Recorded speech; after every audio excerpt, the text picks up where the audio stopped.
मुख्यमंत्री एकनाथ शिंदे आज सातारा जिल्ह्यात दौऱ्यावर आहेत आणि या दौऱ्याबाबतची माहिती शिवसेना जिल्हा संपर्क प्रमुखांनी दिलेली आहे। सातारा शासकीय विश्रामगृहावर शिवसेनेच्या पदाधिकाऱ्यांची महत्त्वाची बैठक घेण्यात येणार आहे। या बैठकीमध्ये एकनाथ शिंदे पदाधिकाऱ्यांना मार्गदर्शन करणार आहेत। तर बैठक संपल्यानंतर संध्याकाळी सातारा इथल्या गांधी मैदान इथं भव्य जाहीर सभा आयोजित करण्यात आली। या सभेमध्ये कोरेगाव विधानसभा मतदारसंघातील अनेक पदाधिकारी आणि कार्यकर्ते शिवसेनेमध्ये प्रवेश करणार आहेत। धनुष्यबाण हाती घेणार असल्याची माहिती शरद कणसे यांनी दिली। प्रथमतः ते अंगापूर या गावी येतील। ग्रामस्थांच्या वतीनं अंगापूरच्या त्यांचा सत्कार समारंभ आहे।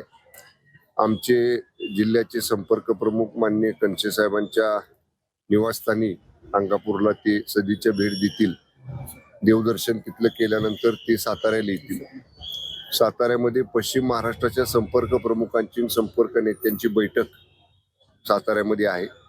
ही बैठक झाल्यानंतर 5च्या दरम्यान सभेचा कार्यक्रम चालू होईल।